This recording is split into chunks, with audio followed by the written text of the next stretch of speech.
कुरुक्षेत्र के युद्ध भूमि पर खड़े होकर अर्जुन का मन गहरी उलझन में था। सामने अपने ही गुरुओं, भाइयों और रिश्तेदारों को देखकर उसके हाथ कांप रहे थे। लेकिन उसकी सबसे बड़ी दुविधा केवल युद्ध की नहीं थी, बल्कि जीवन के मूलभूत सिद्धांतों को लेकर थी। त्याग और संन्यास का सच्चा अर्थ क्या है? क्या कर्म छोड़ देना ही मोक्ष का रास्ता है? इन्हीं प्रश्नों के साथ शुरू होती है गीता की एक अत्यंत महत्वपूर्ण शिक्षा। अर्जुन की ये उलझन आज भी हम सभी के जीवन में दिखती है। कभी हमें लगता है कि सब कुछ छोड़कर सन्यासी बन जाना ही सबसे अच्छा है। कभी लगता है कि दुनियादारी से दूर रहकर ही शांति मिल सकती है। लेकिन क्या यही सच्चा त्याग है?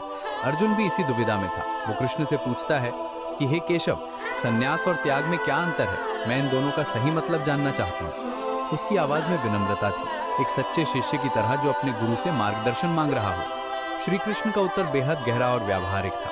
उन्होंने समझाया कि सच्चा सन्यास कर्म छोड़ना नहीं है, बल्कि कर्म फल की इच्छा छोड़ना है। ये बात सुनने में सरल लगती है, लेकिन इसकी गहराई अनंत है। जब हम कोई काम करते हैं तो हमारा मन हमेशा उसके परिणाम के बारे में सोचता रहता है। मुझे क्या मिलेगा, लोग क्या कहेंगे, मेरा फायदा होगा या नुकसान, यही सोच हमें बांधती है। कृष्ण कहते हैं कि जब हम बिना फल की इच्छा के काम करते हैं तो वही सच्चा त्याग है। इसका मतलब ये नहीं कि हम लापरवाही से काम करें या परिणाम की परवाह ना करें, बल्कि इसका अर्थ है कि हम अपना सर्वश्रेष्ठ प्रयास करें, लेकिन परिणाम को ईश्वर पर छोड़ दें। ये एटीट्यूड हमें तनाव से मुक्त रखता है और हमारे काम की क्वालिटी भी बेहतर बनाता है। जब हमारा मन परिणाम की चिंता में नहीं उलझा होता तो हम पूरी एकाग्रता से काम कर सकते हैं।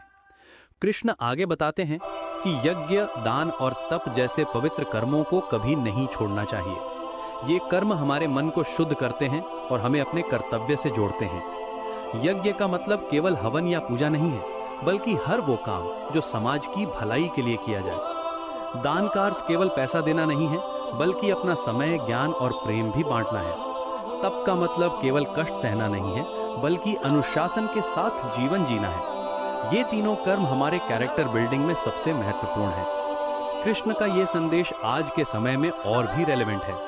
आज की भागदौड़ भरी जिंदगी में हम अक्सर परिणाम की चिंता में इतने डूब जाते हैं कि काम का आनंद ही खो देते हैं। ऑफिस में प्रोजेक्ट करते समय हम प्रमोशन के बारे में सोचते रहते हैं। पढ़ाई करते समय मार्क्स के बारे में टेंशन लेते रहते हैं। यहाँ तक कि अच्छे काम करते समय भी हम रिकग्निशन की उम्मीद करते रहते हैं।